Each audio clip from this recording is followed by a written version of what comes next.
आज के दौर में जब भी कोई भर्ती निकलती है तो सबसे पहले एक प्रश्न दिमाग में आता है सबके, सरकार के भी, प्रशासन के भी, जनता के भी, अभ्यर्थी के भी, कि हे प्रभु, क्या ये परीक्षा बिना विघ्न बाधा के संपन्न हो जाएगी? इसमें पेपर लीक जैसा ग्रहण तो नहीं लगेगा? इसमें सॉल्वर गैंग जैसा ग्रहण तो नहीं लगेगा? देश भर में कुछ वातावरण ऐसा है। अभी एक राष्ट्रीय परीक्षा में क्या हुआ, बिहार में कैसे गिरफ्तारियां हुई और क्या स्थिति बनी, बाद में सुप्रीम कोर्ट तक मुकदमा रहा, और लगभग हर राज्य में यही स्थिति है कमोबेश। उत्तर प्रदेश में ये बीमारी थोड़ी बड़ी है, थोड़ी कड़ी है, पेपर लीक वाली। पुलिस भर्ती की परीक्षा हुई थी उत्तर प्रदेश में, उसमें पेपर लीक हो गया फरवरी में, संभवतः इसी वर्ष। पूरे प्रदेश भर में लाखों अभ्यर्थी सड़क पर आए। आरंभिक दौर में शासन ने, प्रशासन ने मानने से इनकार कर दिया कि पेपर आउट हुआ है, लेकिन जब अभ्यर्थियों का, नौजवानों का आक्रोश बढ़ता गया, तब कहीं जाके सत्ता ने स्वीकार किया कि हां, गड़बड़ी हो गई, और फिर मुख्यमंत्री ने फैसला किया कि परीक्षा निरस्त करेंगे और 6 महीने के भीतर पारदर्शिता के साथ दोबारा इस परीक्षा को कराएंगे। तो दोबारा इस परीक्षा को कराने का अवसर आ गया, उसका कार्यक्रम घोषित हो गया। अगस्त के अंतिम सप्ताह में यह परीक्षा संपन्न होगी। 50-60 लाख नौजवान इसमें भाग लेगा। 60,244 शायद पद हैं, और दिन में 2 पाली होंगी, और हर पाली परीक्षा के, और हर पाली में 5 लाख अभ्यर्थी होंगे अधिकतम। अब कमर कसनी है शासन को, कमर कसनी है पुलिस भर्ती बोर्ड को,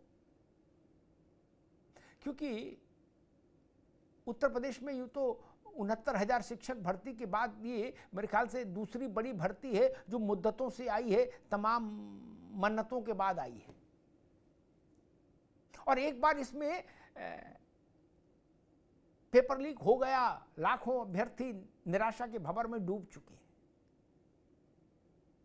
और इसका एक राजनीतिक पक्ष जो मुझे दिख रहा है वो ये कि अगस्त के अंतिम सप्ताह में चूंकि परीक्षा होगी, और अगर वो सकुशल निपट गई, शासन का इकबाल बुलंद रहा, आरक्षण भी ठीक से लागू हो गया, नकल भी नहीं हो पाई, पेपर भी लीक नहीं हुआ, ये जो सब विसंगतियां हैं इनसे बच गई परीक्षा, तो स्वाभाविक तौर पर इसका लाभ भाजपा को मिलेगा, योगी आदित्यनाथ की छवि को मिलेगा, सरकार को मिलेगा। लेकिन अगर इनमें से कोई भी व्यवधान परीक्षा में आया तो पूरे प्रदेश भर में आक्रोश तैरेगा, और वही समय होगा, यानी सितंबर के आरंभ में ही उपचुनाव के लिए भी उत्तर प्रदेश में गहमा गहमी शुरू हो जाएगी बाय इलेक्शन के लिए 10 विधानसभा क्षेत्रों में। आप सोचिए, उस वक्त अगर आक्रोश रहा युवाओं में तो राजनीतिक तौर पर फिर उसकी कीमत चुकानी पड़ेगी भारतीय जनता पार्टी को। और भर्ती का यश और अपयश सालों तक रहता है। भर्ती अच्छे से हो जाए तो उसका यश भी सालों तक रहता है, और भर्ती में गड़बड़ घोटाला हो जाए, नौजवान को लगे कि वो ठगा गया, छला गया, तो उसका अपयश भी सालों रहता है। और अब तो 2027 के आरंभ में विधानसभा का ही चुनाव है। तो इसलिए मैंने कहा कि इम्तिहान केवल नौजवानों का नहीं है, अभ्यर्थियों का नहीं है। इस परीक्षा में इम्तिहान में सरकार भी बैठेगी, इम्तिहान में शासन भी बैठेगा, इम्तिहान में पुलिस भर्ती बोर्ड भी बैठेगा। बड़ी कठिन है डगर पनघट की। सावधानी हटे दुर्घटना घटी। ट्रक के पीछे नहीं लिखा होता है? वैसे ही इस परीक्षा में मान लीजिए सावधानी हटेगी तो दुर्घटना घट जाएगी, और वो दुर्घटना प्रदेश भर के लाखों परिवारों के लिए दुख का कारण हो जाएगी, अवसाद का कारण हो जाएगी। इसलिए इस बार इस परीक्षा को लेकर तनाव केवल परीक्षार्थियों में नहीं होगा, शासन में भी होना चाहिए, सरकार में भी होना चाहिए, पुलिस भर्ती बोर्ड में भी होना चाहिए। हमारे साथियों ने एक रिपोर्ट तैयार की, जरा उस रिपोर्ट को देखिए, फिर मेहमानों से परिचय कराएं और फिर बहस में चलते हैं।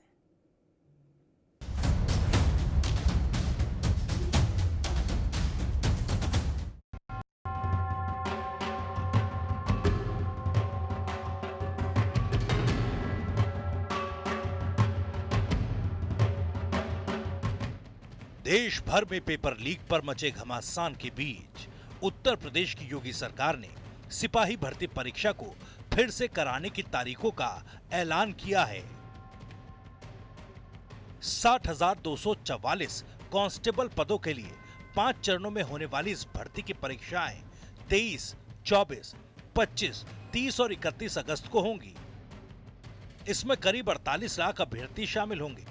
इस परीक्षा के लिए सरकार की खास सौगात ये कि प्रवेश पत्र दिखाकर अभ्यर्थी फ्री में बस यात्रा कर सकेंगे।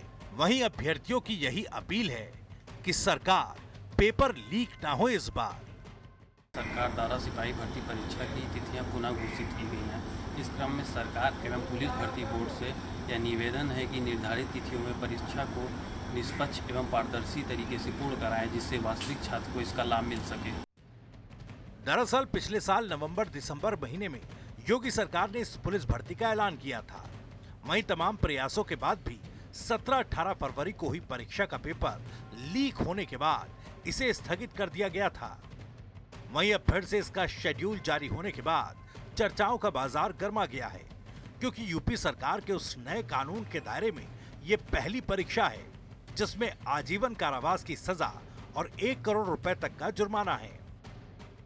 इस बार आपको ध्यान होगा कि शासन ने जून के महीने में एक विस्तृत शासनादेश जारी किया था। सभी भर्ती बोर्ड से विचार विमर्श के बाद और जो भी बेस्ट प्रैक्टिसेस थी उसके आधार पर एक विस्तृत शासनादेश जारी किया गया था, जिसमें परीक्षा के सभी पहलुओं को, संचालन के सभी पहलुओं को उसमें समावेशित किया गया है। उन सभी बिंदुओं को ध्यान में रखते हुए इस परीक्षा की तैयारी की गई है। हमें पूरा विश्वास है कि परीक्षा की ट्रांसपेरेंसी, उसकी इंटीग्रिटी, उसकी शुचिता को मेंटेन रखते हुए एक ट्रांसपेरेंट व्यवस्था के अंतर्गत हमें परीक्षा संचालन कर पाएंगे। इस परीक्षा के समय को लेकर भी सियासी गलियारों में चकल्लस है, क्योंकि यूपी में उपचुनाव की बिसात सजने वाली है और करीब 48 लाख अभ्यर्थियों से जुड़ी ये परीक्षा सरकार के लिए चुनौती और अवसर दोनों हो सकते हैं।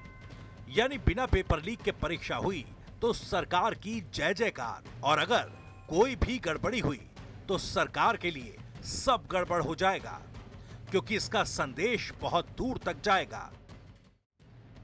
बहरहाल देश प्रदेश में जहां पेपर लीक एक बड़ा मुद्दा है, वहीं योगी सरकार ने इस बड़ी परीक्षा के लिए कमर कस ली है।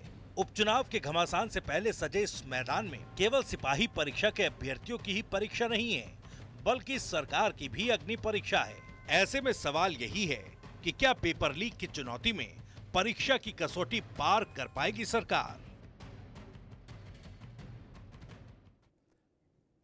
अभ्यर्थी से बड़ी अग्नि परीक्षा सरकार की, क्योंकि हर अभ्यर्थी केवल अपने तक कन्फाइंड है कि मेरा पर्चा अच्छा हो जाए, और सरकार की जिम्मेदारी ये है कि 48-49 लाख जितने भी अभ्यर्थी इसमें बैठ रहे हैं, सबके लिए परीक्षा पारदर्शी हो, ईमानदारी पूर्ण हो।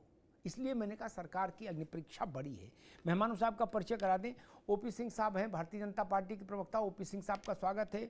निधि यादव जी हैं, समाजवादी पार्टी की प्रवक्ता, निधि जी का बहुत स्वागत है।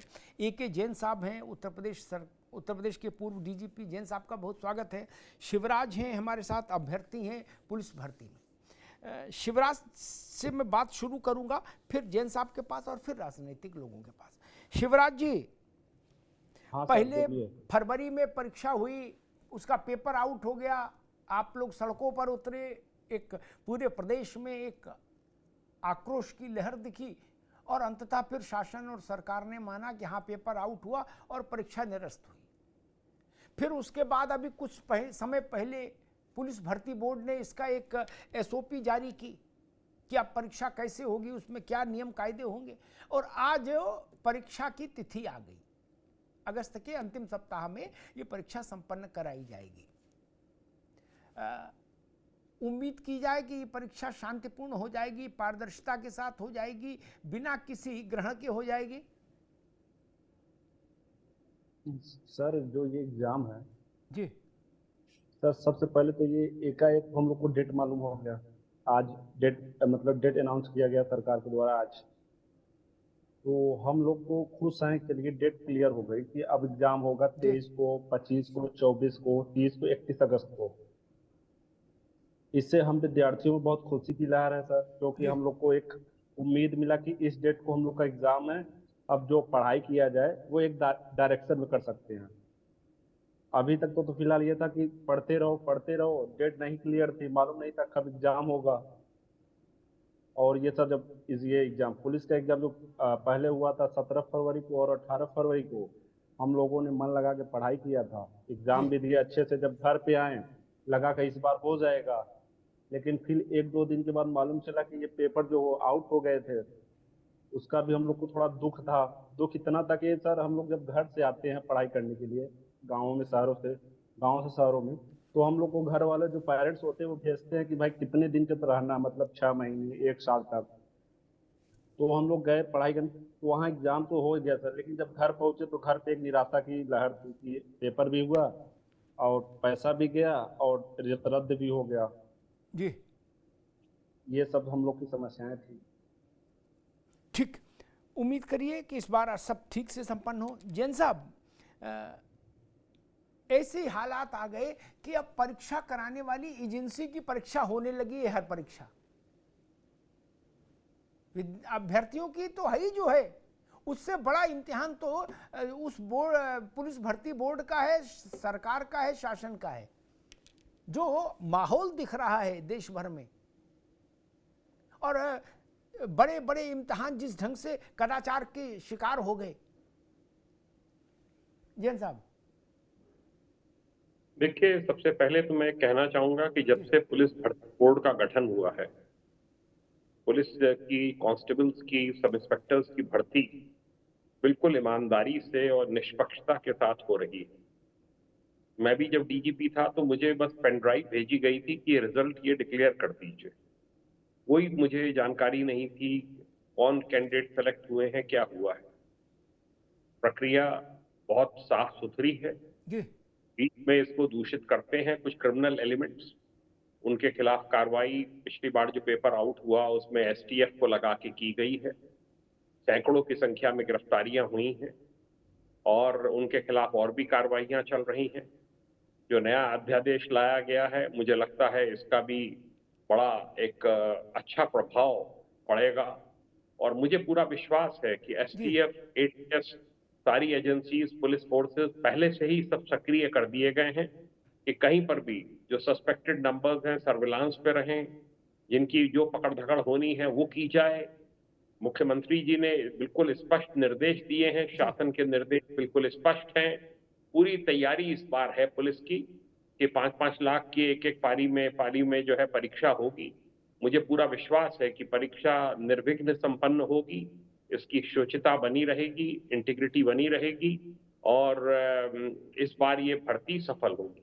योगी गवर्नमेंट में अब तक 1,30,000 की भर्ती हुई है और कोई भी भर्ती विवादास्पद नहीं रही है। बहुत अच्छी भर्तियां हुई हैं और कोरोना की पीरियड में की वजह से कुछ बैकलॉग इकट्ठा हो गया, इससे प्रॉब्लम हो गई। मैं समझता हूँ एक बार अगर ये निकल जाएगा बैकलॉग तो आगे फिर कोई दिक्कत नहीं होगी। 20-20 हजार की भर्ती हर साल होती रहेगी। जी हाँ, एक चीज ये भी है, जितनी बड़ी परीक्षा उसके खतरे भी उतने बड़े। जैन साहब, मतलब तू डाल मैं पात। जब बिहार में नीट जैसी परीक्षा में ही सेंध लग गई, बताइए उससे जटिल कोई परीक्षा है, कोई मैकेनिज्म है? नहीं। बिहार में भाई लोगों ने उसी को अपने उसमें अर्दब में ले लिया कि नहीं ले लिया। वहां भी 285 गिरफ्तारी हुई और अंत में सुप्रीम कोर्ट ने कहा कि भाई चूंकि एक ही इलाके में ये घपला घोटाला हुआ इसलिए अब रहने दो, पूरी परीक्षा वापस ना कराओ, वहीं का देख लेंगे। जी 25 लाख नौजवान बैठा था। आज के युग में सुप्रीम कोर्ट ने जो निर्णय दिया उसकी अपनी विजिटम है, लेकिन मुझे लगता है कि आज के युग में जैन साहब पर्चा कहीं आउट हो, किसी के घर में आउट हो, चाहे मोहल्ले में आउट हो, अगर इस पर आ गया पर्चा तो वो अखिल विश्व का हो गया। गलत कह रहा हूं क्या जैन साहब? बिल्कुल ठीक कह रहे हैं आप। इस पे आने के बाद पर्चा किसी एक का रहा? नहीं, बिल्कुल नहीं रहा। या उसकी कोई भौगोलिक सीमा रही पर्चे की? नहीं ना, कोई सीमा नहीं रही। बलिया में पर्चा आउट हो तो असम तक देखो, और असम में आउट हो तो जालंधर में पढ़ो। रियल टाइम में तो ट्रांसफर हो रही चीजें। ये बड़ा संकट है। निधि यादव जी, एक बड़ी परीक्षा और बड़ी चुनौती, इस राजनीतिक पार्टियों से मैं समझना चाह रहा हूं कि भाई मेरी समझ ये कहती है कि ये वक्त कई कारणों से महत्वपूर्ण है। एक, अभी लोकसभा चुनाव होके चुका है, उसका परिणाम जो आया है वो भी एक फैक्टर है कि भाई भारतीय जनता पार्टी के लिए और ज़्यादा ज़रूरी है कि परीक्षा शांति से निपटे, ईमानदारी से निपटे। और दूसरा, अगस्त के ख़त्म होने तक ये परीक्षा खत्म होगी, 31 अगस्त को लास्ट पर्चा है, और उसके बाद उत्तर प्रदेश में शुरू हो जाएगा बाई इलेक्शन का दौर। ये परीक्षा कैसे हुई, ये चीज बाई इलेक्शन के टोन और टेम्परेचर को निर्धारित करेगी। निधि यादव,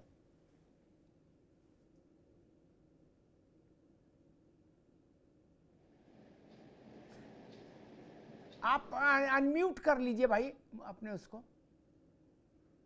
जी। अगर सरकार ने ये फैसला लिया है जी कि ये दोबारा परीक्षा कराएंगे पुलिस भर्ती की, तो सरकार को ये सुनिश्चित करना चाहिए कि इस बार पेपर लीक जैसी कोई घटना नहीं होनी चाहिए। लेकिन आप देखिए, पिछले कई सालों से लगातार हम उत्तर प्रदेश में देख रहे हैं, सिर्फ पुलिस भर्ती की परीक्षा की बात नहीं करेंगे, तमाम परीक्षाएं हैं जो कहीं ना कहीं पेपर लीक होते हैं। और जितने हमारे युवा हैं, शिवराज सिंह जी बैठे हैं, ऐसे हमारे लाखों युवा हैं, और अगर उनके अभिभावकों को भी मिला लीजिए, आप माता पिता को मिला लीजिए, तो मुझे लगता है ऐसे लगभग 1.5 से 2 करोड़ की जनता जो हमारे प्रदेश की है, उनके सपनों को चकनाचूर करने का काम ये पेपर लीक करता है। और पेपर लीक जैसा, देखिए, ये कोई बहुत साधारण मुद्दा नहीं है, और ऐसा भी नहीं है कि पहली बार हुआ है। उत्तर प्रदेश सरकार या इस देश की सरकार कहीं न कहीं विफल है बड़ी परीक्षाओं को संपन्न कराने में। और हमारे देश का देखिए जो पब्लिक एग्जामिनेशन सिस्टम रहा है, बहुत प्रेस्टिजियस रहा है, और इसके साख गिराने में कहीं न कहीं भारतीय जनता पार्टी का बहुत अहम रोल है, क्योंकि 2019 से लगातार परीक्षाओं में पेपर लीक के मामले आते जा रहे हैं। आप जरा सोचिए, 50 लाख पुलिस अभ्यर्थी में जब हमारे परीक्षार्थी बैठते हैं तो वो अपने घर से निकलते हैं, जैसे शिवराज सिंह जी ने कहा कि हम तैयारी भी करते हैं, हम मेहनत भी करते हैं, हमारे माता पिता हमें समय भी देते हैं, और जब हम परीक्षा करके मेहनत करके घर वापस जाते हैं तो सिर्फ हमारे सपने नहीं चकनाचूर होते हैं, हमारी आर्थिक स्थिति नहीं सिर्फ डामाडोल होती है, हमारे माता पिता के सपने भी उतने ही टूटते हैं। तो आज उत्तर प्रदेश सरकार चाहे जितना कर ले, आज जनता का विश्वास इन पर से उठ चुका है। अभी लोकसभा के नतीजे आपके सामने थे, ये सिर्फ एक परीक्षा का परिणाम नहीं है जो सिर्फ लोकसभा के जस्ट पहले एग्जाम इन्होंने कंडक्ट किया, ये लगातार हमारे युवाओं को उनके सपनों को छलने का परिणाम है जो लोकसभा के नतीजे आए हैं और भारतीय जनता पार्टी के अगेंस्ट आए हैं। तो अब चाहे ये जो भी कर ले, जनता इन पे भरोसे नहीं करने वाली है। निधि रुकना होगा। ओपी सिंह जी के पास जाऊंगा। ओपी सिंह जी, जो आपके संगठन ने 40-42 हजार भाजपा के कार्यकर्ताओं से अपनी छापामार टीम की बात करा के जो टास्क फोर्स बनाई थी, और एक 15 पन्ने की एक समरी तैयार कराई, 15 पन्नों की एक पुस्तिका, कि भाई भाजपा क्यों उसका प्रदर्शन खराब क्यों रहा। उस 15 पन्ने की पुस्तक जिसको भूपेंद्र चौधरी यहाँ प्रधानमंत्री, गृह मंत्री और जगत प्रकाश नड्डा को देके आए अभी कुछ दिन पहले, उस 15 पन्नों की किताब में इस बात का उल्लेख बड़ी प्रमुखता से है कि बार बार पेपर लीक होने के कारण भारतीय जनता पार्टी को बड़ा नुकसान उठाना पड़ा। ये आपके डॉक्यूमेंट में है, मेंशन्ड है, लिखत पढ़त में, जिसके नीचे भूपेंद्र चौधरी के और धर्मपाल जी के दस्तखत हैं। अब मामला फिर वही आ रहा है, फिर एक परीक्षा है, बड़ी परीक्षा है, या तो आर या पार। नहीं ओपी सिंह जी? जी अवतार जी, ये बिल्कुल आपने सही कहा, और जो आपने 15 पन्ने की बात कहा वो तो हम जनता जानती है, और हम भी इस बात को स्वीकार करते हैं कि पेपर लीक होना ये बहुत बड़ी घटना है और दुर्भाग्यपूर्ण है, और इसका हमें कहीं न कहीं कोई भी सरकार हो खामियाजा भुगतना ही पड़ता है, ये बात तो है। लेकिन जिस अब तक मैं ये दावे के साथ कह सकता हूँ कि जितनी भी परीक्षाएं और भर्तियां हुई है, भर्तियां उत्तर प्रदेश में, वो न्याय संगत हुई। पूर्व डीजीपी ने बताया ना कि सूची पकड़ा दी जाती थी, और आपको भी पता है, बहुत पुराने पत्रकार हैं, हमको भी पता है, सारी चीजें पता है कि पहले परीक्षाएं होती कैसे थी। वह एक औपचारिकता होती थी, भाई परीक्षा होना जरूरी है, लेकिन कौन युवक, कहाँ का युवक, कैसे उसकी सूची में नाम आएगा, ये बात छिपी नहीं है। उस बात को छोड़िए, हमारी जिम्मेदारी जो है वह सफल और हर तरह से उचित रूप से परीक्षा होनी चाहिए। और जो आपने शुरू में कहा कि प्रशासन और सरकार दोनों की चुनौती होती है, बिल्कुल आपने बिल्कुल सही कहा, लेकिन वहीं एक बात और भी है कि हर छात्र के मन में इस बात की शंका होती है कि कहीं लेन देन से, कहीं जुगाड़ से, कहीं किसी तरह से क्या मेरी नौकरी लग सकती है। लेकिन जो दूसरे इस तरह के अलावा सोचने वाले हैं, वो सोचते हैं कि क्या जो हम मेहनत से परीक्षा देने जा रहे हैं हमारे साथ न्याय होगा। ये निश्चित रूप से जान लीजिए कि योगी जी की सरकार में योगी जी की नीति और योगी जी की ईमानदारी पर कोई सवाल नहीं खड़ा कर सकता। इसीलिए अब ऐसा न हो, जो हुआ सो हुआ, मैं उस पर बहुत ज्यादा बहस करना नहीं चाहता। योगी जी की सरकार ने जून में नकल विरोधी कानून लाया, और किसी को ये उम्मीद नहीं थी कि जिस प्रकार से योगी जी ने गुंडों, माफियाओं और अपराधियों के खिलाफ कार्रवाई किया, नकल माफियाओं, साल्वर गैंग और परीक्षा की शुचिता और स्वच्छता को प्रभावित करने वाले लोगों को दायरे में रख करके इतनी बड़ी अकल्पनीय था कि आपको उम्र कैद तक की सजा हो सकती है, 1 करोड़ तक दे सकते हैं। और साफ साफ ये भी कहा कि जो बुलडोजर अपराधियों और माफियाओं पर चलता था, वह बुलडोजर अब इनके ऊपर भी चलेगा। तो इतनी सख्त कार्रवाई की, और इतने के बाद हम नहीं समझते कि अब किसी प्रकार का कोई इसमें लीक जैसी बातें आएगी। और दूसरी बात यह है कि जो 48 लाख छात्र शिवराज सिंह की तरफ बैठ रहे हैं, उनके मन में कहीं न कहीं ये भाव जरूर है कि हमारे साथ न्याय होगा। यदि हमारी योग्यता है तो निश्चित रूप से होंगे। इसमें कोई सूची ऊंची, इसमें कोई और तरह से नौकरी को लेने के लिए प्रभावित नहीं किया जा सकता, क्योंकि इसके पहले जितनी भी भर्तियां हुई हैं, जितनी भी नौकरियां सरकार ने दी है, कोई एक मामला ऐसा नहीं आया जिसमें यह उजागर हुआ हो कि हमने फला नेता को पकड़ा, फला अधिकारी को पकड़ा, फला दलाल को पकड़ा, हमने पैसा दिया और लो घर बैठे हमको नौकरी मिल गई। ये तो उत्तर प्रदेश में संभव नहीं। इसलिए इस बात, और दूसरी बात यह है कि उन परीक्षार्थियों के सुविधा को ध्यान में रखते हुए यह भी व्यवस्था की गई है कि वो अपने घर से परीक्षा केंद्र तक निःशुल्क प्रवेश पत्र ही दिखा करके वो परीक्षा केंद्र तक जा सकते। ठीक। तो इसलिए सभी छात्रों को इस बात का भरोसा इस बार होना चाहिए कि इतना सख्त कानून बनने के बाद हम नहीं समझते कोई माइकल लाल के अंदर अब हिम्मत होगी वो इस तरह की कार्रवाई कर सकते। जी, जैन साहब, 2 तरह की समस्याएं मैं मानता हूं भर्ती परीक्षाओं में। एक समस्या वो जिसकी ओर भाजपा लगातार एक कैंपेन चला ही रही है कि भाई नेताओं ने, अधिकारियों ने कॉकस बनाया और उन्होंने बोले 20 पोस्टें, बोले 3 अधिकारियों ने लपट ली और 7 नेताजी ने लपट ली और 10 की लिस्ट बना के डाल दी, बोले चलो जाओ। क्या एक तो ये है मैकेनिज्म। दूसरा मैकेनिज्म है कि ऐसा तो नहीं हो रहा कि लिस्ट बन जाए, लेकिन जो पर्चा है वही प्रसाद की तरह बट गया, या शिवराज की जगह रामराज इम्तिहान दे रहे हैं क्या, और शिवराज बैठ के अपना टीवी देख रहे। ये सॉल्वर गैंग क्या है? ये वही खुरापात है ना जैन साहब। मेरे हिसाब से दोनों चीजें कैंसर हैं। ये नहीं कहा जा सकता कि वो व्यवस्था खत्म हो गई कि लिस्ट बन के आए कहीं से और उसमें रुपया पैसा का खेल हो जाए, लेकिन ये भी तो व्यवस्था फिर अच्छी नहीं ना कि वे मोबाइल में पर्चा सदाव्रत की तरह बढ़ता घूमे। बिल्कुल ठीक है आपका कहना।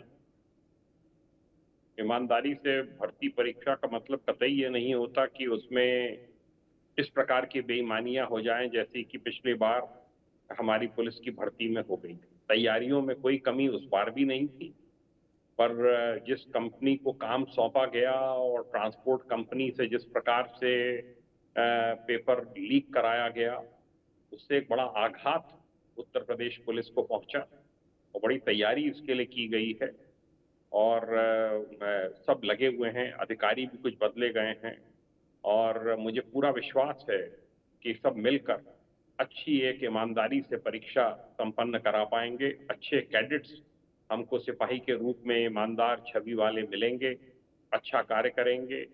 सब अभी से सब एसटीएफ वगैरह सब एक्टिव है, एटीएस है, पुलिस है, बहुत से नंबर्स को देखा जाता है और जो इनके अपराधी हैं उनको गैंगस्टर्स एक्ट में भी बाउंड डाउन कराया जा रहा है। मैं तो पहले भी मांग की थी कुछ चैनल्स पे कि इनके खिलाफ भी बुलडोजर एक्शन होना चाहिए। कुछ नोन चेहरे हैं उत्तर प्रदेश में, बिहार के हैं कुछ, इन सब पे बुलडोजर एक्शन होना चाहिए। बड़ी खुशी की बात है कि बिहार में भी इसी प्रकार का अध्यादेश कल ले आया गया, वो भी पारित हो गया। असर पड़ेगा इन सब मेजर का कि बिहार, उत्तर प्रदेश जहां पर ये एक बड़ी पुरानी और बीमारी थी, इस पे रोक लग सकेगी।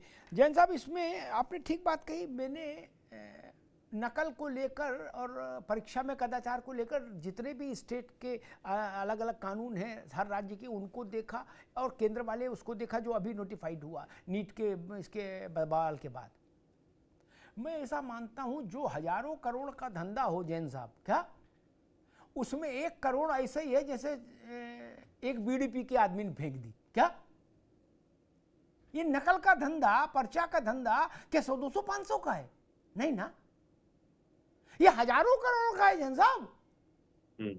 आप 1 करोड़ का हर्जाना जुर्माना चाहिए जो लगा दो, वो कोई फर्क पड़ रहा है?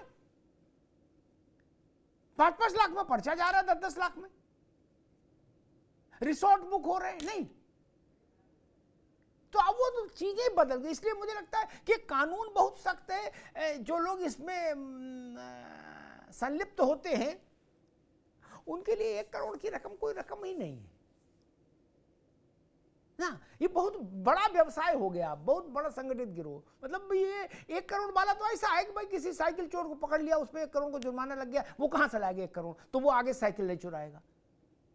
ये हजारों करोड़ का धंधा कर रहे हैं जैन साहब, इनको क्या फर्क पड़ रहा है? इसलिए मैं 1 करोड़ वाले जुर्माने से प्रभावित नहीं होता, चाहे वो यूपी में हो, हरियाणा में हो, मध्य प्रदेश में हो, अब बिहार में भी हो गया।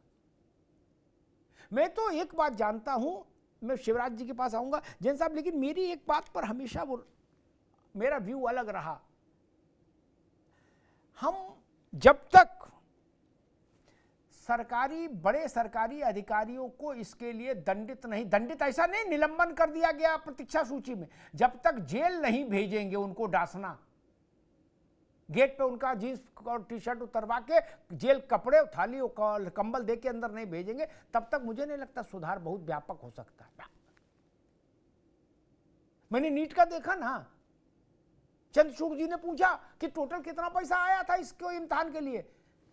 ओपी भाई 400 करोड़ रुपया आया। क्या बोले? खर्च कितना हुआ? बोले 300। बोले 100 करोड़ आपको बचा? बोले हाँ। बोले फिर भी आपने पर्चा जो है वो सुरक्षित चट्टान कुरियर कंपनी के हाथों से भेज दिया रिक्शे पे। जैन साहब, अब ऐसे लोगों को अगर 20 डंडा मार के जेल नहीं भेजा जाए तो किनको भेजा जाए? किसी ने तो फैसला किया होगा ये कि रिक्शे से का तुम ही ले जाओ गुड्डू, ये पर्चे बंडल ले जाओ, इसमें बेटा नीट के पर्चे ले जाओ। किसी ने तो कहा होगा। नहीं, वो जेल में क्यों नहीं है? मसला बड़ा गंभीर है। खैर शिवराज जी, हमने देखा कि जब टीटी का पर्चा आउट हुआ उसमें भी 20-25 लाख बच्चे बैठे थे, तो बच्चों ने मुझसे कहा कि आप इस पर कुछ दखल दीजिए। तो मैंने जब उसको पता किया तो पता लगा उसका पेपर जो था वो ऐसी प्रेस में छपने दे दिया जब मुंडन और सत्यनारायण कथा पर्चे छापती थी। क्या उसने सत्यनारायण कथा के तरीके से पर्चा भी बांट दिया। जो बात जैन साहब कह रहे हैं उसी के संदर्भ में एक प्रश्न है। वो पकड़ा गया और रिक्शे वाला पकड़ा गया, टेम्पू वाला पकड़ा गया, सब पकड़े गए, लेकिन वो अधिकारी नहीं जेल गए, वो सेवा से भी बर्खास्त नहीं हुए जिन्होंने उस छापा खाने वाले को पेपर छापने के लिए दिया था। शिवराज जी। सर, मैं सर ये चाहता हूँ जो कोई पेपर लीक कराता है, जो लीक करा है सर, उसमें जो अधिकारियों, मंत्रियों, जीरो लेवल से हाई लेवल तक जितने लोग हो उनके ऊपर कड़ी से कड़ी कार्रवाई हो। यही हम लोग की विद्यार्थियों की मांग है। क्योंकि सर एक लोग को सजा दी जाए, जैसे मीडिएटर होता है, वो कहेगा तुम इतना लाओ वो लाओ, वो जो छोटा जो ग्राउंड लेवल पे है उसको तो सजा मिल जाती है। जो हाई लेवल बैठ के एसी के रूम में बैठ के ये संचालित करते हैं सर, उनको कुछ हो नहीं पाता। उनके बड़े बड़े लोगों का हाथ होता है, उन पे पुलिस भी कार्रवाई करने से डरती है। जहाँ हम लोग सर अभी पुलिस का वो पेपर हो रहा था, हम लोग हड़ताल करने गए थे तो पुलिस वाले हम ही लोग के ऊपर डांट रहे हैं। वो लोग जान रहे हैं, अधिकारी भी जानते हैं कि पेपर रद्द हुआ है, लीक हुआ है, लेकिन वो लोग बोल ही नहीं पाते। कहते हैं हम लोग के ऊपर मंत्रियों का प्रेशर है, अधिकारियों का प्रेशर है, लेकिन सबको मालूम रहता है। यही आरओ में हुआ था। आरओ में हम लोग लखनऊ, यहाँ इलाहाबाद में प्रदर्शन कर रहे थे, लोग वहां पे दौड़ दौड़ पुलिस पीछा कर रही है। आप लोगों ने तो वीडियो देखा ही होगा जो वायरल हुआ है। बात ये नहीं, बात सभी को मालूम होता है कि पेपर लीक हुआ है। सर पेपर पहले भी लीक होता था, अब तो सोशल मीडिया का वो आ गया युग है, तो इसलिए आजकल तो मालूम हो जाता है यहाँ से पेपर लीक हुआ, यहाँ से। तो उसमें क्या होता है, मंत्री से लेकर अधिकारी तक के लेवल पे क्या हाई प्रेशर हो जाता है कि यार यहाँ से लीक हो गया, वहां से लीक हो गया। सर जो ये 2000 जब सोशल मीडिया नहीं था तब भी पेपर लीक होता था, लेकिन पहले क्या होता था, कुछ होता नहीं था, सोशल मीडिया था नहीं, तो लोगों को मालूम नहीं हो पाता था। वो जो मालूम होता था तो हाई लेवल पे जब होता था तभी मालूम हो पाता था हम लोगों को। इसलिए हम लोग के लिए तो ये सोशल मीडिया एक प्रकार का एक यंत्र है। अगर आपकी आवाज कोई नहीं सुन रहा है तो इसी तरह। जी बिल्कुल ठीक कह रहे शिवराज। और एक मैं निधि यादव के पास चलूंगा, फिर ओपी सिंह जी के पास। एक समस्या और भी है जैन साहब, वो ये कि शासन और प्रशासन की पहली प्रतिक्रिया ये होती है कि कोई पेपर लीक नहीं हुआ, जो प्रदर्शन करे उनके 20 लाठी मारो। क्या 144 लगाओ, 448 लगाओ, नहीं, और प्रदर्शन करने वाले पे मुकदमा लगा दो। वो तो जब बहुत दबाव पड़े और हम लोग भी कूदे, मतलब मीडिया भी कूदे और जनमत बन जाए, तब जाके धीरे से मानते हैं हाँ ने पेपर लीक हुआ। क्यों भाई? निधि जी, मेरा मानना है सरकार किसी की हो, भाजपा की हो, सपा की हो, बसपा की रही हो, कांग्रेस की रही हो, किसी की रही हो, मैं मानता हूँ इतने बड़े बड़े कारनामे बिना बड़े स्तर की संलिप्तता के संभव नहीं। बड़े अधिकारियों के बिना ऐसा संभव नहीं कि नीचे बाबू चपरासी और जो चौराहे पर घूमने वाले लोग हैं वही इतना बड़ा मैकेनिज्म कर लेते हैं कि बड़ी बड़ी परीक्षाओं के पर्चे आउट हो जाएं। निधि जी, मैं देखता हूं छोटी मछली तो जेल जाती हैं, उनके थप्पड़ डंडे भी पड़ते हैं, लेकिन जैसे ही मीडिया का प्रेशर खत्म होता है वो सब जमानत पाके आ जाते हैं गुटखा खाते हुए। आज ही हमको तमाम लड़कों ने ये 2-3 नाम भेजे कि सर देखिएगा ये लोग जमानत पे छूट आए, ये पुराने पेपर आउट कराने वाले लोग हैं। निधि जी। जी देखिए, आपने कहा कि इससे फर्क नहीं पड़ता कि सरकार कौन सी है, चाहे कोई भी सरकार रही हो, सबसे सवाल पूछना चाहिए। लेकिन आप ये देखिए, आज प्रदेश में पिछले 2 बार से भारतीय जनता पार्टी की सरकार है और 3 बार से इस देश में भारतीय जनता पार्टी की सरकार है, तो सवाल तो उनसे पूछा जाएगा, इस पे कोई प्रश्न चिन्ह नहीं लगा सकता। सरकार को जवाब देना ही पड़ेगा, कोई और जवाब देने नहीं आएगा। हाँ, दूसरी सरकारें आएंगी, आप सवाल पूछेगा, उनका दायित्व होगा, वो जवाब देंगे। और आप पूछ रहे हैं शिवराज सिंह जी से कि कहाँ पेपर छपे, मुंडन और इसका जहाँ छपता है वहां पे इन्होंने पेपर छापने को दे दिया। भाई ये अभ्यर्थी हैं, ये परीक्षा देने गए हैं, इनको एक ट्रांसपेरेंट सिस्टम चाहिए जिसके तहत ये परीक्षा दें और परीक्षा हो और परिणाम आए। ये अभ्यर्थी नहीं बताएगा। अगर आपको ये सवाल पूछना है तो आप ओपी सिंह जी से पूछिए। नहीं निधि, आप समझ नहीं पाई, आपके समझने में गलतफहमी है। शिवराज से एक मिनट आप समझ ही नहीं पाई। शिवराज से थोड़ी ना पूछ रहे हैं, शिवराज से तो प्रश्न बाद में किया, पहले मैंने अपना ऑब्जर्वेशन बताया, आप समझ ही नहीं पाई। एब्सेंट माइंड है या तो आप बहस में पूरी तरीके से मन से है। नहीं एब्सेंट माइंड नहीं है, आप सवाल गलत व्यक्ति से पूछ रहे हैं। आप सवाल सरकार, अरे आप समझ ही नहीं पा रही हैं, पूछा ही नहीं सवाल शिवराज से भाई, गजब पूछ रही हूँ। और एब्सेंट माइंड हो सकता है, आप भी हो सकते हैं एब्सेंट माइंड, ये गलत अगर आपने आरोप लगा रहे तो थोड़ा सा अपनी बातों में संयमता बरतें, ठीक है। और ओपी सिंह जी ने बड़े कॉन्फिडेंस से कहा कि हमारे सरकार के ऊपर, योगी जी के ऊपर कोई प्रश्न चिन्ह नहीं लगा सकता है कि इन्होंने न्याय संगत भर्तियां नहीं की है। अरे आपने भर्तियां की कहाँ? हर परीक्षा का पेपर तो आउट हो जा रहा है। आप देखिए आरओ का पेपर लीक हुआ, आप यूजीसी नेट का पेपर लीक हुआ, अब पुलिस भर्ती का पेपर लीक हुआ।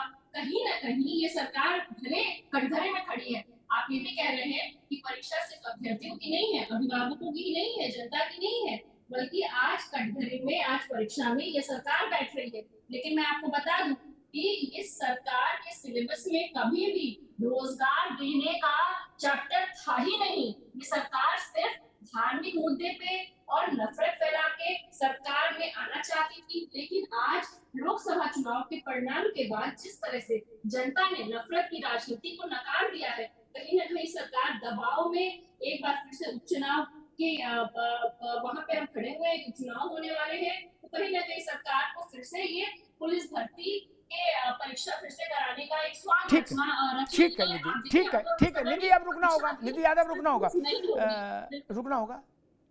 मेरा इससे कोई सरोकार नहीं किस दबाव में फैसला हो रहा है।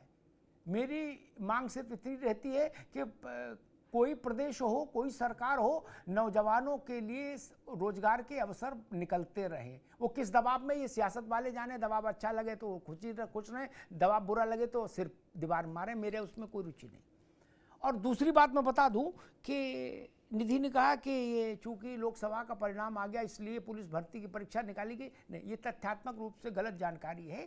ये 22 फरवरी के में जब ये परीक्षा हुई थी और पेपर आउट का विषय आया, आंदोलन हुआ, परीक्षा निरस्त हुई, तभी सरकार ने कहा था 6 महीने के भीतर, यानी 22 फरवरी से 6 महीने के भीतर सरकार इस परीक्षा को दोबारा कराएगी। तब लोकसभा का चुनाव नहीं हुआ था, वोट नहीं पड़े थे, इसलिए उसको ऐसा भी नहीं कि हर भैंस को उधरी हाँक के ले जाओ, ये भी ठीक नहीं। रुक जाओ, अभी नहीं, बीच में नहीं, रुक जाओ। ओपी सिंह जी, समाजवादी पार्टी कह रही है कि कोई परीक्षा ही ठीक से नहीं हुई, जितनी परीक्षाएं हुई सब में पेपर लीक हुआ, या सॉल्वर गैंग आया, नकल माफिया का हस्तक्षेप हो गया, लेकिन मतलब कोई परीक्षा पूर्ण रूपेण शुचिता के साथ नहीं हुई।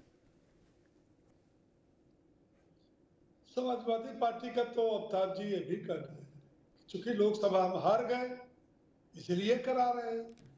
धन ये हुआ कि इनको ये भी कहना चाहिए कि चूंकि उपचुनाव होने वाले हैं 10 सीटों पर, इसलिए हम डर के मारे ये करा रहे हैं। लेकिन उनको तथ्यों की जानकारी नहीं है कि 28 फरवरी 2024 को आदरणीय मुख्यमंत्री जी ने जब ये पेपर लीक हुआ, सारी बातें हुई, उसी समय उन्होंने घोषणा कर दिया था कि 6 माह के अंदर पुनः परीक्षा कराई जाएगी। अब इन्होंने एक मतलब बोलना तो है ये समाजवादी पार्टी को, उस समाजवादी पार्टी को बोलना है जिसने 10 साल के अपनी सरकार में एकदम शुचितापूर्ण परीक्षा कराई। लड़के बल्ले बल्ले करते थे, पढ़ो मत, हाई स्कूल की परीक्षा दो, इंटर की परीक्षा दो और पास हो जाओ, कोई पढ़ने की जरूरत नहीं है। और बाद में जानते हैं क्या हुआ अवतार जी, जो बच्चे नौकरी में गए उनसे पूछा गया कि किस जमाने में आपने हाई स्कूल इंटर पास किया, और अगर किसी सरकार के जमाने में पास किया तो बच्चे रिजेक्ट हो जाते थे। वो चीज है। दूसरी नौकरी, अरे सुनिए भाई, अरे बोल लीजिए ना, आपने बोल लिया, छोड़िए, जो असलियत उसको बता, सुनिए जी ओपी सिंह जी वो जी आपके समझ के बाहर की चीज है, तब आप शायद बहुत कुछ जानकारी आपको नहीं रही होगी।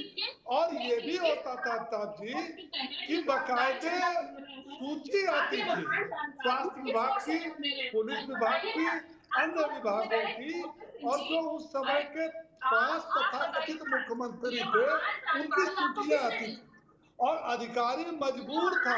इनके जमाने में भी पुलिस की भर्ती हुई थी जिसको लेकर के काफी बवाल उत्तर प्रदेश में बचा था। काफी कहाँ जचाई गई, किस अधिकारी ने जचवाई, कौन कौन लोग थे और कैसे बंडल बना और कैसे सूची बना और किस, मतलब कि आप समझिए कि पूर्वांचल में जिन लोगों की भर्ती हुई वो लड़के सैफई, कन्नौज, बदायूं, मैनपुरी, मुरादाबाद, इटावा के थे। उत्तर प्रदेश पूर्वांचल के लोगों की भर्ती ही नहीं हुई। ये तमाम चीजें अखबार में। खैर ये राजनीति का विषय नहीं है। आपने जो आज डिबेट रखा है ये बहुत गंभीर विषय है और इस पर जो आपने डिबेट में विचार रखा है वह भी न्याय संगत और गंभीर विषय है। अब इनको क्या है, इनको क्या पता कि शिक्षिता क्या होती है? अरे इनको तो ये भी नहीं पता होगा कि इनकी सरकार में जो भर्ती बोर्ड के अध्यक्ष थे उनको जो है इलाहाबाद हाई कोर्ट ने उनको बर्खास्त कर दिया था आरोप लगा करके। हम समझते हैं कि दुनिया के इतिहास में भर्ती बोर्ड के अध्यक्ष को हाई कोर्ट ने भ्रष्टाचार का आरोप लगा करके किसी को हटाया नहीं हो। हमारी जानकारी में तो नहीं है, लेकिन हमारी जानकारी में ये भी है। अब ये झूठ मूठ का जो है, ठीक है होना चाहिए, जो हुआ वो दुर्भाग्यपूर्ण था, जो पेपर लीक हुआ वो नहीं होना चाहिए था। वो सरकार और प्रशासन की उसमें किरकिरी हुई, बच्चे निराश हुए शिवराज सिंह जैसे। लेकिन अब जो हो रही है इसके लिए सरकार ने कमर कस दिया है, नकल विरोधी कानून है। और दूसरी बात अमिताभ जी कि जो आपने एक बात और कही थी, अब इनको चुप कराइए, बोल निधि आएंगे आपके पास जी। विषय पर बात था, बड़ी गंभीर विषय पर आपने डिबेट रखा है। ये कौको झौ झौ मछली बाजार वाला डिबेट नहीं। और आपकी डिबेट तो वैसे भी लोग बड़ा उसका वीडियो और उसको मंगा करके देखते और चर्चा करते हैं कि जो है नौजवानों का जो है या शिक्षकों का। अभी हमसे कई लोगों ने फोन किया कि भाई साहब वो जो अमिताभ अग्निहोत्री ने ये जो 8 दिन के अंदर जो ये हस्ताक्षर डिजिटल हस्ताक्षर वाला था उसमें आप भी बैठे थे क्या? हमका क्यों? अरे कहे बहुत अच्छा डिबेट था। उस शिक्षक संघ वालों ने उसको पूरे प्रदेश में फैला दिया। एक बात और आपने कहा अमिताभ जी कि 1 करोड़ देना, अगर हम 100 करोड़ कमा रहे हैं तो 1 करोड़ तो हम दे ही सकते हैं, इसमें कोई दो नहीं। लेकिन उसमें 2 और चीजें हैं। पहले चीज तो यह है कि सामान्य व्यक्ति 1 करोड़ दे ही दे सकता है, उसका घर द्वार जमीन तो बिक ही जाएगी। दूसरा, जो बुलडोजर चलेगा वो भी हम समझते हैं कि सामान्य लोगों के खिलाफ बुलडोजर अब तक उत्तर प्रदेश में नहीं चला है। वो जो बुलडोजर चलता है बड़े बड़े माफिया गुंडों के खिलाफ चलता है। तीसरा, हत्या जैसे मामले में ही उम्र कैद और फांसी की सजा होती है, बहुत गंभीर तरह के अपराध ठीक है साबित होने पर। और यहाँ क्या है कि आपको 2 वर्ष से लेकर के उम्र कैद की सजा होगी। मतलब अगर जेल में आपका अपराध सिद्ध हो गया कोर्ट में और जेल चले गए तो उम्र कैद तो आपको वहीं भुगतना पड़ेगा। 1 करोड़ तो आप दे सकते हो लेकिन उम्र कैद की सजा आप खत्म नहीं कर सकते। ठीक है, जो आपका घर बंगला होगा वो सार्वजनिक रूप से बुलडोजर से गिराया जाएगा, वो अभी सामान्य बात नहीं है। ठीक ओपी सिंह जी। जैन साहब, मेरा अपना अनुभव कहता है और जो मेरी एक धारणा है कि दंड का विधान ऊपर से नीचे आना चाहिए, होता उल्टा है। नीचे से दंड विधान शुरू करते हैं, एक आध लेयर में ही मामला बाइंड अप हो जाता है। कोई परीक्षा कराई, कोई विभाग उसका नोडल होगा, नोडल डिपार्टमेंट होगा, कोई उसका कोई सेक्रेटरी होगा, स्पेशल सेक्रेटरी होगा, प्रिंसिपल सेक्रेटरी होगा, कोई होगा। फिर भर्ती बोर्ड जैसी चीज होगी, कोई उसका कोई डीजी होगा, कोई करता धरता होगा नहीं। जैन साहब, किसी ने पर्चा बनाने की कमेटी तय की होगी, उसने दस्तखत किए होंगे फाइल्स पर हरे रंग से पेन से चुपचाप, क्या होगा ना। कोई किसी ने लॉजिस्टिक्स की व्यवस्था देखी होगी कि भाई ये परचेज सेंटर तक कैसे जाएंगे, वो भी बड़ा ही अधिकारी होगा ना। उनको दंडित नहीं किया गया कभी। मसला ये है बस जैन साहब, गुड्डू को गिरफ्तार किया, पप्पू को गिरफ्तार किया, सुलेमान जेल गया, रज्जाक जेल गया, है सब अच्छी बात है, लेकिन साहब लोग नहीं गए। मैंने एक बार कहा था कि जब तक साहब जेल नहीं जाएंगे राम भजो तब तक स्थितियां नहीं सुधरेंगी। एक उदाहरण दे दूं ताकि आपको जवाब देने में सरलता रहे, मैं क्या पीड़ा बता रहा हूं वो समझ में आ जाए और निधि को भी समझ में आ जाए, नहीं वो भ्रमित हो जाती है। मैं एक पर्चा बना किसी इम्तिहान में उत्तर प्रदेश के, उसमें 4 सवाल 4 उत्तर थे वैकल्पिक, चारों गलत डाल दिए किसी, ठीक। अब वो जैसे पर्चा खत्म हुआ लड़के भाग गए हाई कोर्ट और धैतेरे की, ठीक। मैंने उस वक्त कहा सरकार से कि जिन लोगों ने ये पेपर बनाने वाले विद्वानों का पैनल गठित किया उनका नाम बताइए और उनको जेल भेजिए। सब चुप्पी साध गए।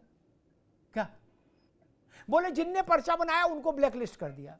उनके ब्लैकलिस्ट से क्या होगा जैन साहब, मैं समझना ये चाह रहा हूं। ये जिसने नीट का पर्चा पप्पू ऑटो वाले के हवाले कर दिया, बोले जाओ बेटा, बोले हम घर जाते हुए जाएंगे, बोले घर होते हुए छोड़ा ना, कोई दिक्कत नहीं। किसी ने तो फैसला किया होगा, हमारे आपके कहने से तो गया नहीं। वो फैसला लेने वाले हाथ दंडित क्यों नहीं होते जैन साहब? मेरा मसला सिर्फ इतना है। मैं आपकी बात से सहमत हूँ जी। जब भी इस प्रकार के कोई पेपर लीक के या इस प्रकार के कोई प्रकरण हो बड़े जिसमें लाखों लाख अभ्यर्थी इन्वॉल्व हो, उसकी प्राइमरी इंक्वायरी होनी चाहिए, प्रारंभिक जांच होनी चाहिए। और मेरा बड़ा स्पष्ट मत है कि उसमें कोई भी इन्वॉल्व किसी भी लेवल का अधिकारी उसको बख्शा नहीं जाना चाहिए, वो उसको भी बिल्कुल क्रिमिनल की तरह ट्रीट किया जाना चाहिए अगर ये साबित हो जाए कि उसका इन्वॉल्वमेंट किसी प्रकार से इसमें है। एक तो होता है थोड़ी सी नेग्लिजेंस रही और इंटेलिजेंस प्रॉपर नहीं थी कि किसको पेपर सेटर बनाया, और एक ये है कि जानबूझकर बनाया गया। कभी कभी मैंने ऐसे प्रकरणों में देखा है कि जानकारी ये अपनी तरफ से पूरा प्रयास होता है कि ऐसे लोगों को पेपर सेटर बनाया जाए जो कि जिन पे कतई उंगली ना उठे। कई पेपर बनते हैं, 3 पेपर बनते हैं, उसमें से फिर एक पेपर सेलेक्ट होकर दिया जाता है। कहीं ना कहीं आपका कहना सही है, कहीं ना कहीं नेग्लिजेंस है, तभी चारों उत्तर गलत हैं। ये अक्षम्य है। एक अनावश्यक छात्रों को कोर्ट का दरवाजा खटखटाने के लिए उनको फोर्स करना ये उचित नहीं है। सारे प्रिकॉशन लिए जाने चाहिए। आज के समय में जब आईएएस की परीक्षा पर भी उंगली उठ रही है तो बिल्कुल डबली श्योर हमको होना होगा कि कहीं पर भी इस प्रकार की अनियमितता न होने पाए। जैन साहब, एक होता है कि उपेक्षा और एक होती है आपराधिक उपेक्षा। ये आपराधिक उपेक्षाएं हैं, इनमें जेल होनी चाहिए अधिकारी को। ये उपेक्षा का कंबल उसको हम नहीं देंगे ना। नहीं, बिल्कुल और सही जब तक बड़ा आईएएस अधिकारी जेल नहीं जाएगा, लिख लो मेरी बात जैन साहब आप, क्या तब तक राजनीतिक नेतृत्व कोई हो, कोई पार्टी हो, किसी से फर्क नहीं पड़ता। क्योंकि जो गुड्डू सड़क पर पकड़ा गया है, जिसके साथ आपने लाठी मार मार के उसकी फोटो वीरता पुरस्कार के लिए छाप दी, क्या कि पकड़ लिया, गंभीर रूप से ये अपराधी है सॉल्वर गैंग का, उसके ऊपर 4 लेयर हैं, 5 लेयर हैं। यही बात शिवराज कह रहा है कि जड़ कहां है। शिवराज मैं सही कह रहा हूं? जड़ तक मामला क्यों नहीं पहुंचता? क्योंकि भारत की जनता मेरी ही बात की पुष्टि करती है कि बिना बड़े लोगों के हाथ के इतने बड़े कारनामे नहीं हो सकते। शिवराज मैं सही हूं कि गलत? जी सर, बिल्कुल सही हैं आप। किसी परीक्षा में आपने ऐसा सुना कि 4 आईएएस लोग मुअत्तिल कर दिए गए, बर्खास्त कर दिए गए, जेल भेज दिए गए?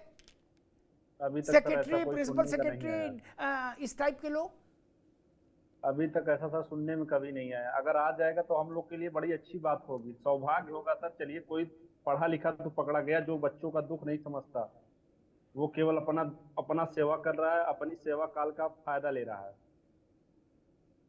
जी, आपके निगाह में अभी तक कभी ऐसा अवसर नहीं आया कि जब आपने देखा हो कि जिस विभाग की परीक्षा थी उसका सबसे बड़ा अधिकारी पकड़ लिया गया क्योंकि परीक्षा ठीक से नहीं हुई? सर पकड़े तो नहीं जाते, लेकिन अगर जिम्मेदारी उनके ऊपर थोपी जाती है तो वो ज्यादा क्या कर सकते हैं, अपना इस्तीफा दे देते हैं। मैंने यही सुना है, और कुछ नहीं करते। ठीक, कहेंगे जिम्मेदारी में असफल रहा तो मैं अपना पद से इस्तीफा दे रहा हूँ। इस्तीफा किसी चीज का कारण थोड़ी होता है सर। रीजन अगर कोई चीज रद्द हो जाए, आप इस्तीफा दे दें, इस्तीफा से हल थोड़ी निकलता है किसी चीज का। एक चीज और भी है शिवराज बाबू, जैन साहब आप मेरी बात से सहमत होंगे, एक चीज और भी है, अधिकारी का बहुत ज्यादा आप क्या बिगाड़ लोगे? मैं तो प्रैक्टिकल आदमी हूं, आप जानते हो, क्या बिगाड़ लोगे? वो शिक्षा से ट्रांसपोर्ट में चला जाएगा, यही ना? या बहुत नाराज हो गए आप तो 3 महीना प्रतीक्षा में रहेगा, फिर सोच सिफारिश लगा के फिर बंजर भूमि विकास से एंट्री ले लेगा? नहीं, मछली पालन सेक्रेटरी से मैंने नहीं सुना कि किसी आईएएस को घर बैठा दिया गया हो। बड़े अपराध का दंड भी बड़ा होना चाहिए। निधि यादव, जनता के बीच में हमेशा से एक संदेश रहा कि बड़ा अपराध बड़े लोगों की सहमति से, संलिप्तता के बिना नहीं हो सकता। जो लोग अपराध को अंजाम देने वाले जो हाथ हैं वो छोटे हो सकते हैं, लेकिन उनके पीछे संरक्षण बड़ा ही होगा। और हम लोग देखते हैं कि हमारे देश में बड़े को सजा नहीं होती, चिंटू को सजा हो जाती, मिंटू को हो जाती है और पिंटू को हो जाती है, फिर दूसरे चिंटू मिंटू पैदा हो जाते हैं।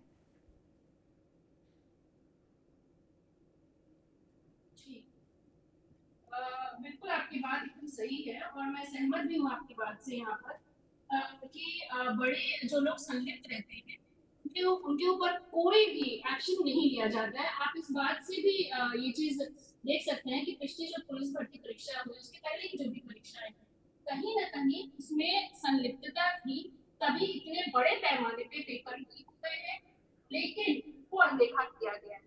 तो क्या मैं ये नहीं कह सकती हूँ कि यहाँ पे इसमें सरकार जिम्मेदार है कि सरकार ने खोजबीन के बावजूद, क्योंकि कनेक्शंस होते हैं, राइजनिंग होती है, इस वजह से वो लोग कहीं ना कहीं बच के निकल जाते हैं। ये सरकार की जिम्मेदारी है। आज भारतीय जनता पार्टी की सरकार है, ये भारतीय जनता पार्टी की सरकार की जिम्मेदारी है कि ऐसे लोगों पे एक्शन ले और एक एग्जाम्पल सेट करे। आखिर देखिए, परीक्षार्थियों का भरोसा कैसे कायम होगा अगर आप उन पे एक्शन लेंगे और आप उनको पनिश करेंगे, उन पे कड़ी से कड़ी सजा लगाएंगे और कानून के तहत उनको भी उस दायरे में लेकर आएंगे, तो परीक्षार्थियों की और जनता का भरोसा कायम होगा। लेकिन भारतीय जनता पार्टी इस सारे एंगल पे जो भी हम बातें कर रहे हैं, आइडल स्पेस पे बात कर रहे हैं। देखिए, भारतीय जनता पार्टी की तो कोई नियत ही नहीं है रोजगार देने की। बेरोजगारी चरम पे है, बेरोजगारी के आंकड़े इन्होंने लेना बंद कर दिए, तो नियत तो है नहीं। तो ये सिर्फ और सिर्फ मैंने फिर से कहा कि ये इनका नाटक है और ये रोजगार नहीं देंगे। धार्मिक मुद्दा इनका फेल हो चुका है, आने वाले उपचुनाव में आप इसका परिणाम देखेंगे। ठीक है निधि जी। ओपी सिंह जी, एक उदाहरण से बात आपसे प्रश्न करता हूं। आरओ और एआरओ की परीक्षा में पेपर आउट हुआ, मैंने भी कहा कि भाई ये पर्चा दोबारा कराइए क्या, तो मैंने देखा सरकारी एक वो आई ट्विटर पर एक वो आया कि जो भी लोग अफवाहें फैला रहे हैं उनके खिलाफ विधिक कार्रवाई की जाएगी, पेपर कोई लीक नहीं हुआ क्या। पुलिस में जब हुआ तब भी बच्चों ने विरोध किया, तो भी मैंने कहा, तो भी मैंने देखा कि भर्ती बोर्ड की तरफ से एक ट्वीट ठोंक दिया गया कि जो लोग ऐसी अफवाहें फैला रहे हैं उनके खिलाफ कठोर कार्रवाई की जाएगी, पेपर लीक नहीं हुआ। 3 दिन बाद एआरओ में मान लिया और 2.5 दिन बाद पुलिस में मान लिया। जिन लोगों ने ये अचानक से फैसला दिया था कि कुछ गलत नहीं हुआ, जो लोग बोल रहे हैं पेपर आउट हुआ, उनके खिलाफ मुकदमा लिखाओ, उन लोगों को बर्खास्त क्यों नहीं किया गया? ओपी सिंह जी, मतलब हमारे घर चोरी हो गई है बताएं तो मुकदमे में जाएं, मुकदमा लिख जाए। नहीं, बिल्कुल आप बात सही कह रहे हैं कि जो लोग भी दोषी हैं उनके खिलाफ कार्रवाई होनी चाहिए। जिन लोगों ने ये कहा कि पेपर लीक नहीं हुआ और 3 दिन बाद कहते हैं, तो हम समझते हैं कि उसमें बीच में 2-4 दिन जांच पड़ताल में तो लगता ही होगा। आफ्ताब जी, आपने किसी ने कह दिया पेपर लीक हुआ तो 2-3 दिन तो ये इस बात को, क्योंकि इसको वेरीफाई करके 100% कहना कि लीक हुआ। ओपी सिंह जी, लीक हुआ तो ओपी सिंह भाई एक मिनट, मैं एक इसका उत्तर बेहतर रास्ता बता देता हूं। तब सरकारी आईएएस अधिकारी को ये लिखना चाहिए अपने प्रेस नोट में कि ऐसी शिकायतें आई हैं, हम जांच कर रहे हैं, जांच करके जनता के सामने वस्तुस्थिति रखेंगे। वो फतवा जारी कर देते हैं कि कोई पेपर लीक नहीं हुआ। अरे शाम को पर्चा खत्म हुआ 5 बजे, 7 बजे आपने ठोक दिया ये कि कोई पेपर लीक नहीं हुआ। आपने कैसे जांच कर ली? बिल्कुल बिल्कुल आप सही कर रहे हैं कि उनको फतवा नहीं जारी करना चाहिए। या तो आप जब कर रहे हो और पता नहीं है और आप कह रहे हो कि नहीं लीक हुआ, तो आप इस बात की शिकायत, बिल्कुल आप सही कर रहे हैं कि उनको ये कहना चाहिए कि इसकी जांच कराई जा रही है, इतना घंटा इतने समय में ये जांच के बाद बताया जाए। और आपकी बात से मैं बिल्कुल इस बात से 100% सहमत हूँ कि अगर इस तरह में दोषी कोई आईएएस या आईपीएस हो और मिसाल बने। लेकिन सवाल एक बात का और भी है कि अगर मान लीजिए कि जैन साहब ईमानदार हैं, उन्होंने बहुत ईमानदारी से बोर्ड के चेयरमैन हैं और उन्होंने किया, नीचे वालों ने लीक कर दिया, तो उसकी सजा जैन साहब को तो मिल नहीं सकती। जिन लोगों ने किया उनको ही सजा मिलनी चाहिए। मैं एक उदाहरण के साथ बात बताऊंगा, मैं किसी का पक्ष नहीं लेता, मैं भले भारतीय जनता पार्टी का प्रवक्ता हूं, मैंने जो पत्रकारिता किया ईमानदारी से किया और ईमानदार लोगों के हमेशा पक्षधर रहा, चाहे वो नेता हो, चाहे वो अधिकारी हो, चाहे समाज का कोई व्यक्ति हो। और अगर वो भ्रष्ट और बेईमान बने, पिछली बार जो पुलिस भर्ती बोर्ड को जैन साहब को पता होगा, अच्छी तरह से पता, पिछली बार जो पुलिस भर्ती बोर्ड के जो अध्यक्ष चेयरमैन थे वो श्रीमती रेणुका मिश्रा थी। और मैं दावे के साथ कह सकता हूं, आप भी बाद में फोन से पता कर लीजिएगा कि रेणुका मिश्रा डेड, एकदम 100 नहीं 1001% ईमानदार, और केवल पैसे के ईमानदार नहीं, अपनी ड्यूटी के प्रति भी ईमानदार है, जिनको मैं व्यक्तिगत रूप से 1001% जानता हूं। उस महिला अधिकारी ने प्रयास भी किया, लेकिन जैसा कि आप बता रहे, चिंटू मिंटू सिंटू ने मिल करके इसको लीक कराया और उनको उसी दिन 6 महीने के लिए घर बैठा दिया गया। मुझे बहुत तकलीफ हुई, मुझे व्यक्तिगत तकलीफ है, न जानता, ठीक है साले को 6 महीने के लिए क्यों हटाया, 6 महीने जेल भेज देता। लेकिन ये जानते हुए कि रेणुका मिश्रा एक डेड ऑनेस्ट, और डेड ऑनेस्ट 2 प्रकार के होते हैं, एक पैसे के ऑनेस्ट होते हैं और एक अपने ड्यूटी और कर्म और अपने डिसीजन के होते हैं। मैं नहीं मानता कि आप पैसे से ईमानदार हो और करते कुछ घोर जातिवाद और बेईमानी हो और कहते मैं बहुत ईमानदार, ना, तुम भी बेईमान हो, तुम भी बेईमान हो। लेकिन अगर वो सरकारी पद पर, किसी जिम्मेदार पद पर बैठ करके वह ईमानदारी से अपना काम करता है, बिना किसी भेदभाव, बिना किसी उसके, तो मैं मानता आप चाहे तो जैन साहब से इसकी पुष्टि कर सकते हैं, क्योंकि वो डीजीपी स्तर पर है, फिर भी वो 6 महीने के लिए अब जाकर के संबद्ध किया गया है पुलिस मुख्यालय से कि हाँ अब घर से आप आइए और संबद्ध हो जाइए।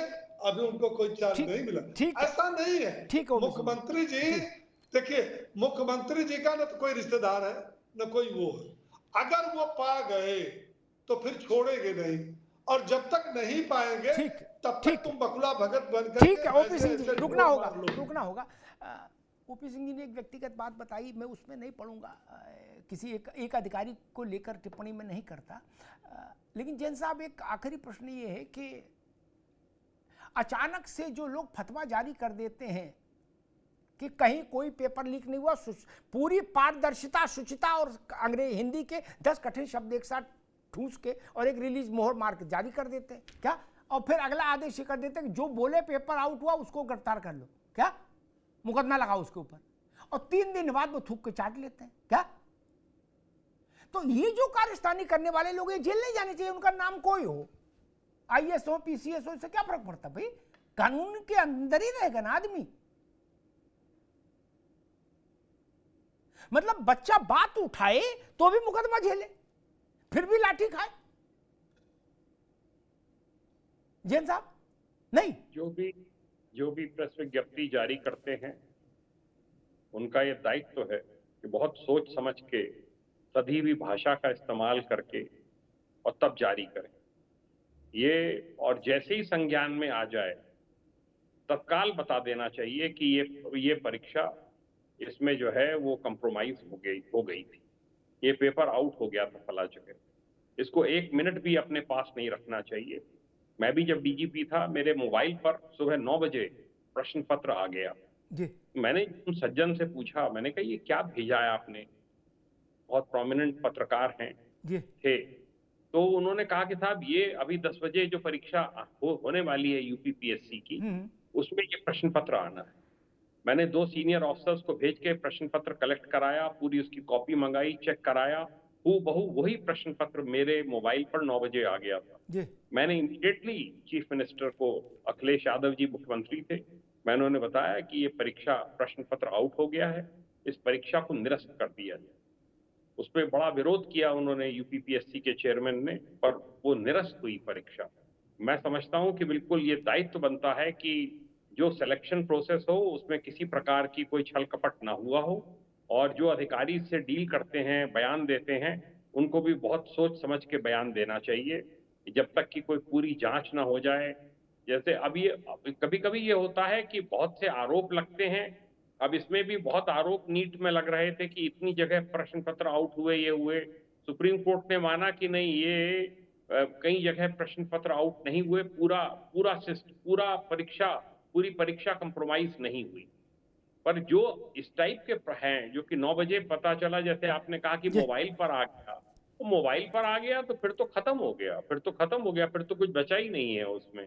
तो मैं ईश्वर करे इस बार सख्ती से परीक्षा दी जाए, और जो हमारे अभ्यर्थी यंग लोग परीक्षा दे रहे हैं वो सफल हो अपने उसमें, और ट्रेनिंग करें, पुलिस फोर्स का पार्ट बने, उसके लिए उनको एडवांस में बधाई। मुझे पूरा विश्वास है कि इस बार बिल्कुल परीक्षा सकुशल संपन्न होगी। जी जैन साहब, 1 घंटे बहस चली, कुछ बिंदु मुझे परीक्षाओं, चूंकि मैं नौजवानों की इस तरह की समस्याओं के साथ लंबे समय से एसोसिएट रहा हूँ, इसलिए मैं इसके ग्राउंड जीरो के खेल कांटे भी जानता हूँ। आप उत्तर प्रदेश के किसी जिले में चले जाइए, शहर में चले जाइए, जो बच्चा तैयारी कर रहा होगा कॉम्पिटिटिव एग्जाम की, वो जरूर उससे आप पूछिएगा कि अमिताभ जी ने आपके लिए विषय कभी उठाया, तो वो कहेगा हाँ उठाया। मैं एक बात नहीं समझ पाता कि अधिकारी इस बात से, जो लोग सरकार में हैं, ओपी सिंह जी वो भी, निधि की पार्टी पहले सरकार में थी वो भी, और जैन साहब भी सहमत होंगे व्यक्तिगत तौर स्तर पर कि अधिकारियों में ये बीमारी क्यों है कि खून बह रहा है, बोला इसको गमछा से ढक दो, है कह दो कुछ नहीं, चोट नहीं लगी, बेहोश हो जाएगा तब तो पता लगेगा ना, ब्लड लॉस से बेहोश हो गया आदमी तब तो बताना पड़ेगा। ये प्रपंच कब रुकेगा? जैन साहब ने अपना उदाहरण दिया, मुझे अच्छा लगा। आप कुर्सी पर हैं तो फेस करिए ना, आत्मबल लाइए ना। जैन साहब, सॉरी टू से, मुझे मालूम है ये पुलिस भर्ती की परीक्षा निरस्त कराने में कितना प्रतिरोध करना पड़ा था और कितना संघर्ष करना पड़ा था, उसमें छोटी सी भूमिका मैं भी निभा रहा था। पूरा सिस्टम खिलाफ था कि नहीं हुआ, आप काहे को बवाल करा रहे हो। फिर कैसे मान लिया कि हो गया? फिर कैसे मान लिया? 10 लोगों ने मुझे से कहा था अग्निहोत्री जी आप कहां चीजों को और वो कर दे रहे हो खराब, नहीं हुआ लीक। फिर कैसे हो गया? यही आरओ और एआरओ में हुआ। यहां से शक पैदा होता है। जो बात ओपी सिंह जी ने कही कि जो बड़ा अधिकारी है उसको सजा गलत नहीं मिल जानी चाहिए, मैं उनके भाव से सहमत हूं। लेकिन मैं एक बात कहूंगा, फिर बड़े अधिकारी मेरे हिसाब से जेल जाने से तभी बचना चाहिए जब वो AK जैन साहब जैसा काम करे, अन्यथा उसको भी जेल भेजो। जैन साहब, अगर आप उस विभाग के मुखिया हैं, उस विभाग में कदाचार हुआ और आपने जाके मुख्यमंत्री से ये नहीं कहा, मुख्यमंत्री के पास विषय जाए उससे पहले आप अगर नहीं गए वहां, तो आपको भी जेल जाना चाहिए। ओपी सिंह जी क्यों नहीं जाना चाहिए? और माफ करिए, कल्याण सिंह मुख्यमंत्री थे, उन्होंने एक IPS को हटा दिया जिले से, तो एक आपकी पार्टी के सांसद थे पश्चिमी उत्तर प्रदेश के, वो आए, वो उत्तर प्रदेश सदन में रुके हुए थे कल्याण सिंह, मैं बैठा हुआ था। उनने कहा अरे बाबूजी वो तो बिल्कुल गऊ है उसे हटा दिया। तो उन्होंने कहा गऊ है तो हमें वैसे भी किसी काम का नहीं, गौ पालन थोड़े नहीं कर रहे हैं। बोले ठीक ही हटा दिया उसको, ऐसी सिफारिश मत किया करो। क्या बोले? उनको हरिद्वार में फिर आश्रम खुलवाओ, हमको कप्तान चाहिए, कप्तान। मैं इस तरह की श्लाघा में नहीं पड़ता कि वो ईमानदार होना अलग बात है। मैं एक बात कहता हूं, किसी थाने में थानेदार, ये बेसिक उदाहरण जनता की समझ में आते हैं, किसी थाने का थानेदार जैन साहब पूरा मोहल्ला ये कहे, थाना क्षेत्र ये कहे कि ये सुबह गंगा नहाते हैं और मंदिर जाते हैं तब चाय पीते हैं थानेदार साहब हैं, और रुपया नहीं लेते, लेकिन नीचे जो कारखास से लेके मुंशी से लेके दरोगा सिपाही तक हैं वो सब माल काट रहे हैं, तो उस इंस्पेक्टर का क्या करें हम? उसको ओढ़े की बिछाएं, क्या करें उस इंस्पेक्टर का? ना जी, मंदिर ना जाए, गंगा ना नहाए ओपी सिंह जी, क्या? लेकिन काम तो ठीक से करे दादा। बोले नहीं कप्तान साहब, नवदुर्गा रहते हैं और छोटी गुप्त नवदुर्गा भी रहते हैं, इतने धार्मिक है, उनका हम क्या करेंगे? आपके नीचे व्यवस्था पारदर्शी हुई कि नहीं हुई, ये बड़ा प्रश्न है। 48-49 लाख बच्चा बैठे, नौजवान बैठेगा इस परीक्षा में। मेरी तो हृदय की धड़कन तेज हो जाती है जब मैं सोचता हूं कि अभी सुप्रीम कोर्ट ने कल कहा शंभू बॉर्डर के मसले पर, जैन साहब बड़ी अच्छी बात कही सुप्रीम कोर्ट ने, उसने कहा सरकार से और किसानों से, दोनों से, कि आप दोनों के बीच में विश्वास का संकट पैदा हो गया है, दोनों को एक दूसरे को विश्वास दिलाना होगा। मैं वही बात यहां दोहराऊंगा, विश्वास का संकट पैदा हो गया है ओपी सिंह जी, विश्वास का संकट। उत्तर प्रदेश के 50 लाख बच्चों में विश्वास पैदा करिए। घर बिक जाता है, खेत बिक जाता है, अम्मा की पायल बिक जाती है, खड़ुआ बिछुआ बिक जाता है, तब लड़का पढ़ता है। ठीक कह रहे थे शिवराज अभी शुरुआत में कि अम्मा बाप पूछते हैं कि लला कब तक देना है पैसा, कब तक नौकरी में आ जाओगे,